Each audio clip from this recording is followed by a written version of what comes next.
ውድ ተመልካቾች የሚስጥሩን መጋረጃ ገልጠን ተገኘን።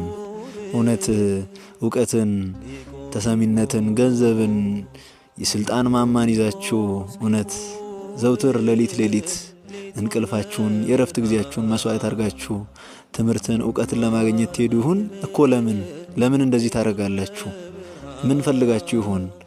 በእጃችሁ ሁሉ ነገር እያለ እውቀትን ዝቅ ብላችሁ የወንበርን ማማ ርቃችሁ ትሄዱ ይሆን? አስደናቂው የኒቆዲሞስ ታሪክ ይሆናል እስከ መጨረሻው።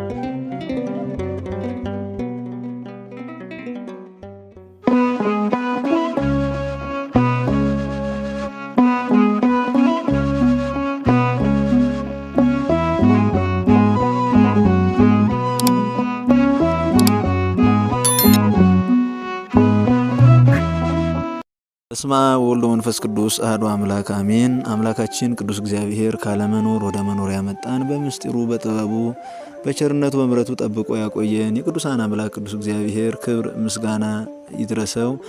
እናታችን የመመኪያችን ዘውድ የድኅነታችን ምክንያት የሆነች ድንግል ማርያም ወላዲተ አምላክ ክብር ምስጋና ይድረሳት። ቅዱሳን መላእክት፣ ጻድቃን፣ ሰማዕታት፣ ደናግል፣ መነኮሳት እግዚአብሔር እንዳከበራቸውና ከፍ እንዳደረጋቸው መጠን ክብር ምስጋና ውዳሴ ይድረሳቸው። እንደ እግዚአብሔር አምላክ መልካም ፈቃድ ኒቆዲሞስን እየጨረስን ሲሆን እንደ አምላካችን መልካም ፈቃድ ኒቆዲሞስ ለትምህርቱ የሌሊትን ክፍለ ጊዜ ለምን መረጠ በሚል እንነጋገራለን ማለት ነው። የሚስጥር ባለቤት ቅዱስ እግዚአብሔር ሚስጥሩን ጥበቡን ይግለጥልን። በመጀመሪያ አባቶች፣ ወንድሞች፣ እህቶች እንዲሁም ሕፃናት ከሀገር ውጭም ያላችሁ በሀገር ውስጥም ያላችሁ ውድ ኦርቶዶክሳውያን ቤተሰቦች ይህን ድምጽ የምትመለከቱ የምታዳምጡ እንደምን አደራችሁ፣ እንደምን አረፈዳችሁ፣ እንደምን ቆያችሁ፣ እንደምን ለዚህ ሰዓት ደረሳችሁ። አምላካችን ቅዱስ እግዚአብሔር በምስጢሩ በጥበቡ በጠባቆቱ ለዚህ ሰዓት ያቆየን ቸሩ አምላካችን ክብር ምስጋና ይድረሰው። እናታችን ድንግል ማርያም፣ ሌሎቹም ቅዱሳን ክብር ምስጋና ይድረሳቸው። እንደ እግዚአብሔር መልካም ፈቃድ ኒቆዲሞስ ለትምህርት የሌሊቱን ክፍለ ጊዜ ለምን መረጠ በሚል እንነጋገራለን ማለት ነው። እስከ መጨረሻው ድረስ ከኛ ጋር ይሁኑ። በውሳኔው መሰረት የሌሊት ተማሪው ከፈሪሳውያን ወገን የሆነው የአይሁድ አለቃ ኒቆዲሞስ በሌሊት ወደ ጌታ እየሄደ ይማር ጀመር ብሎ ቅዱስ ዮሐንስ በወንጌሉ ምዕራፍ 3 ቁጥር 2 ላይ ጠቅሶልናል ማለት ነው። በዚህ የሚደነቀው ኒቆዲሞስ ብቻ አይደለም። ጌታችንም ቀንና ሌሊት በማስተማር ለሚተጉ መምህራን አብነት ለመሆን አሁን ይህን የእረፍት ጊዜ ነው፣ ቀን ተመልሰና ሳይለው እንደመጣ ማስተማሩ ትሕትናውን ትጋቱን እናደንቃለን። ኒቆዲሞስም ወደ ክርስቶስ ሂዶ ለመማር የሌሊቱን ክፍለ ጊዜ የመረጠበት ምክንያት ሊቃውንት እንዲህ በማለት በስድስት ከፍለው አስቀምጠውልናል። ከ1 እስከ 6 ማለት ነው። አንደኛው ምንድነው ቢሉት ውዳሴ ከንቱን ሲሻ ነው። ሰው በባህሪው አያውቅም ከሚባል ይልቅ ያውቃል መባልን ይወዳል። ኒቆዲሞስ መምህረ ኦሪት ስለነበር ስማር ሰዎች ቢያዩኝ እኛ ሊቅ ነው ብለነው ስናከብሮ ለካ እስከዛሬ ትምህርት አልጨረሰም ኑሯል ይሉኛል፣ የመምህር ክብሩ ይቀርብኛል ብሎ የሰዎችን ትችት ፈርቶ ውዳሴ ከንቱን ሽቶ በድብቅ መማር መርጧል። ዛሬም በዘመናችን የብዙዎች ሰዎች መሰናክል ይህን ከንቱ ውዳሴ ነው። የዘላለም ሕይወት የሚሰጠንን ቅዱስ ቃል በትሕትና መማር ሲገባን ለምድራዊ ክብር ብለን በቀን ጊዜያችን መማር ያልቻል ስንቶቻችን ነን? ስለዚህ ቀን ጊዜያችንን በአግባቡ ልንጠቀም ይገባናል። ማንም ሊሰራ የማይችልባት ሌሊት ትመጣለች ብሎ ጌታችን የክርስቶስ እንደተናገረው በቅዱስ ዮሐንስ ወንጌል ምዕራፍ 9 ቁጥር 4 ላይ ጌታችን እንደተናገረው ጌታችን ጊዜያችንን ሳናባክን በአግባቡ መማር ያለብን መንፈሳዊ ነገር ሃይማኖታዊ ምስጢር በአግባቡ ካልተማርና ካልተገበርንበት ለማይጠቅም ሕሊናዊ ጸጸት ልንጋለጥ እንችላለን። ኒቆዲሞስ ግን እስከዛሬ ድረስ ትምህርት ሳይከናወንለት ወይም ሳይስተካከልለት ኖሮ ከዚህ ብላቴና እንዴት ሊማር ይሄዳል ይሉኛል በሚል ምክንያት ተሰነካክሎ ምኞቱን ከመፈጸም አልተገኘም ማለት ነውና ኒቆዲሞስ ይህን ችሎታውን ተጠቅሞበት ነው። እግዚአብሔር የሚራብ ሰውነትን ቢፈጥርም ሰርቶ የሚበላ አእምሮ አስቀድሞ ፈጥሮናል ነው። የሚራቆት አካል ቢኖረንም አስቀድሞ ልብስን የሚያዘጋጅ አእምሮ ፈጥሮናል ማለት ነው። ከዚህ የተነሳ ኒቆዲሞስ ውዳሴ ከንቱን ሲሻ አይሁዳውያንን ፈርቶ እንደዚህ አድርጓል ማለት ነው። ሁለተኛው አይሁድን ፈርቶ ነው።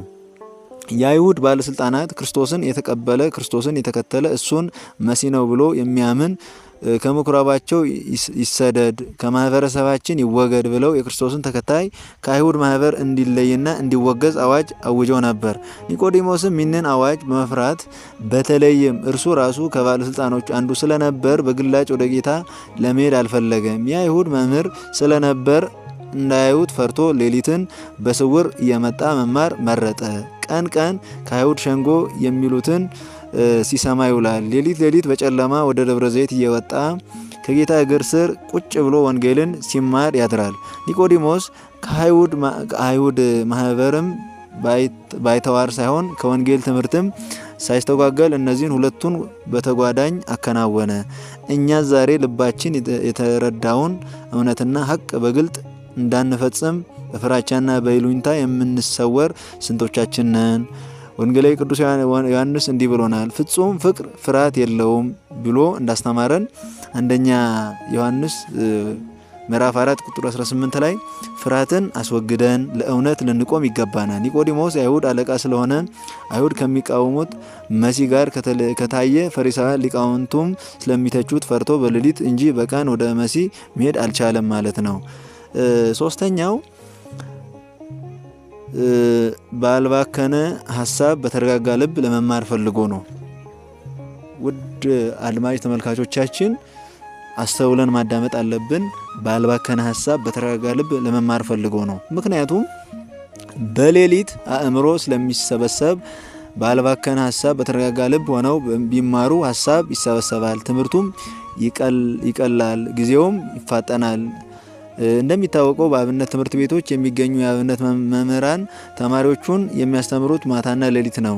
ኒቆዲሞስ ከቀን ልብ ይልቅ የሌሊት ልብ የተከተተ በመሆኑ በሙሉ ልብ በማስተዋል ለመማር ስለፈለገ ከቀኑ ክፍል ጊዜ ይልቅ የማታውን ክፍል ጊዜውን መረጠ። ጌታችን ኢየሱስ ክርስቶስ ቀን ህሙማነ ስጋን በተአምራት ህሙማነ ነፍስን በትምህርት ለመፈወስ ከቦታ ቦታ ይዘዋወር ነበር። ዛሬ እዚህ ቦታ ነው ሲባል ነገ ሌላ ቦታ ይገኛል። ስለሆነም ኒቆዲሞስ ቁጭ ብሎ ለመማር አልቻለም። ስለዚህ ግርግርና ጫጫታ በሌለበት ሁሉም ወደ ቤቱ ሲከተት ጌታ ብቻውን ሲቀር ደብረ ዘይት ተራራ የወጣ መማር ጀመረ። በደብረ ዘይት ወይም ኤሌዮን የምትባል ዋሻ ነበረች። ጌታ በዚያች ዋሻ ያድር ነበርና ኒቆዲሞስም ሲመሽ ወደ ማታ ወደዚያች ዋሻ ይገሰግስ ነበር። ይቺ ዋሻ ነቢዩ ኤልያስ ይጸልይባት የነበረች ታሪካዊት እንደሆነችም ሊቃውንት ይናገራሉ።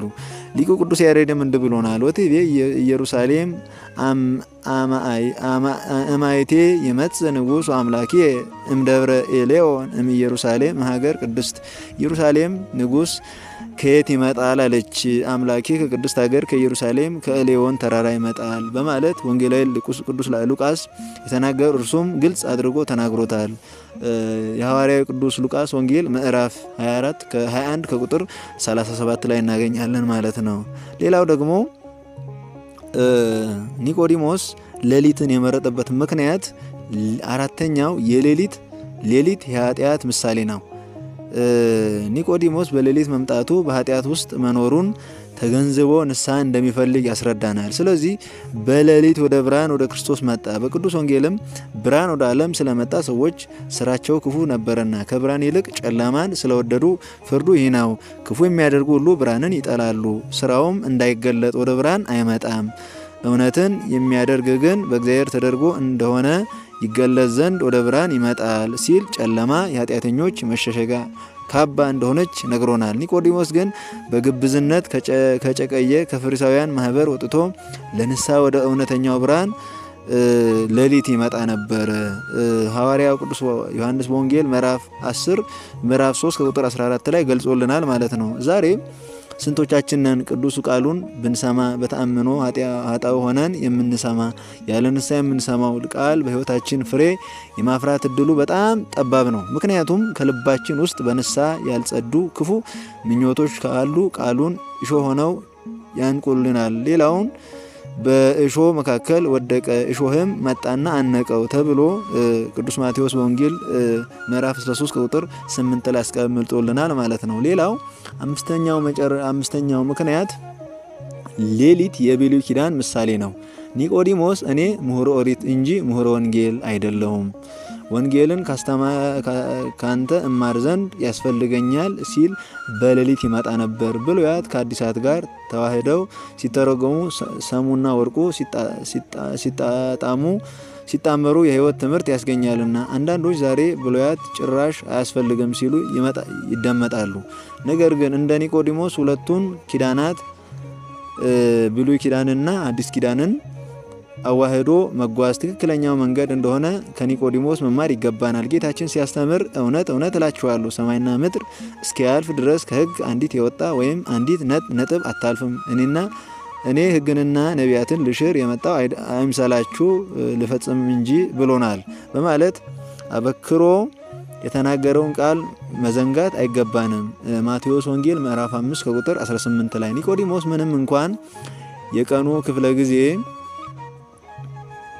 ባይመቸውም በሌሊት ክፍለ ሰዓት ለመማር አልቦዘነም። እኛም ከእርሱ ተምረን ከልብ ካለቀሱ እንባ አይገድም እንዲሉ ምንም ስራ ቢበዛብን ለቅዱስ ቃሉ ጊዜ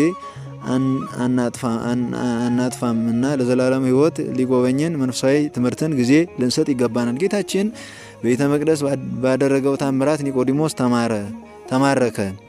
ክርስቶስ ወደ ኢየሩሳሌም ሲመጣ ሊያነጋግረው ቀረበ። ምልክቶቹንም ቢያምንም አምላክነቱን ገና አልተቀበለም ነበር። ኒቆዲሞስ ትንቢተ ነቢያትን ያነበበ የተረጎመ ስለሆነ ክርስቶስ የሚያስተምረውን ትምህርት ለማመን ለመቀበልም ባለመቻሉ ጌታችን የአይሁድ መምህር ስትሆን ይህን አታውቅምን ብሎ አለማወቁን ገለጠለት። ወደ ውዳሴ ከዘለፋ ተናገረ። የአይሁድ መምህር ብሎም ውዳሴን ይህንን አታውቅምን ብሎ ደግሞ ዘለፋን ነገረ። በዚህ ምክንያት ጌታችን አምላክነቱንም መምህርነቱንም ገለጠለት።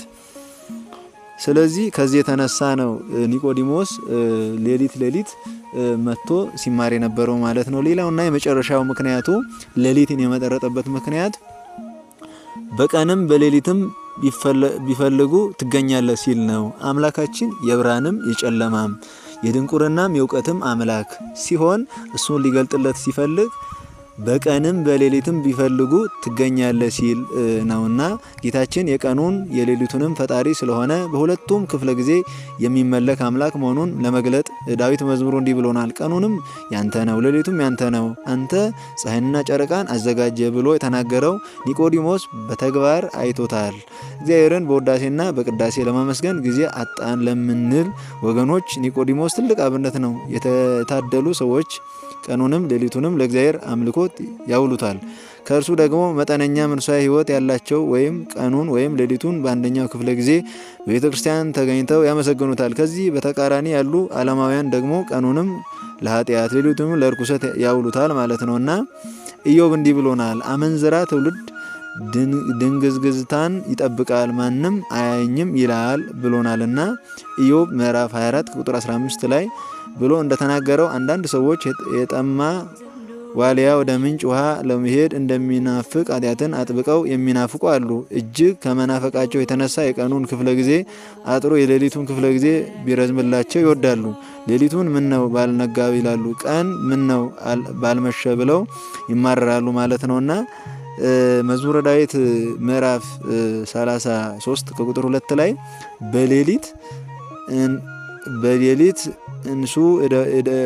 አንሱ እደዊክሙ ቀሳውስት ሆይ በሌሊት እጆቻችሁን አንሱ በማለት ሌሊት ተነስተን በቤተ መቅደስ ተገኝተን እጆቻችን ለምስጋና ለልመና ወደ እግዚአብሔር መዘርጋት እንደሚገባን ተናግሮናል ማለት ነውና የሰራዊት ጌታ አምላካችን ከዚህ የተነሳ ሌሊትም ቀንም የሱ እንደሆነ ለሱ መገዛት እንዳለብን ከኒቆዲሞስ ሰፊ ትምህርት እንማራለን ማለት ነው። የጥበብ ባለቤት ቅዱስ እግዚአብሔር የተማርነውን ያዳመጥነውን በዝነ ልቦናችን ይቅረጽልን።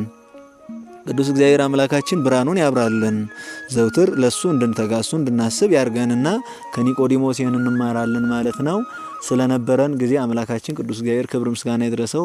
ቃል በነጠበ አንደበት በተሳሳተ አምላካችሁ ይቅር ይበለን፣ ይቅር ይበላችሁ። ውድ ተመልካቾች አድማጮቻችን፣ አብዛኞቻችሁ አዳማጮች ሳብስክራይብ አላረጋችሁ ማለት ነውና ሳብስክራይብ በማድረግ ላይክም ማድረጋችሁን አዘንጉ። ኮሜንት ላይም መልእክት አስቀምጣችሁ አበረታቱን ማለት ነው። እስከ መጨረሻው ቅታ ድረስ ሰላም እግዚአብሔር ከኔም ከናንተም ጋር ይሁን ለዘላለሙ አሜን። ይቆየን።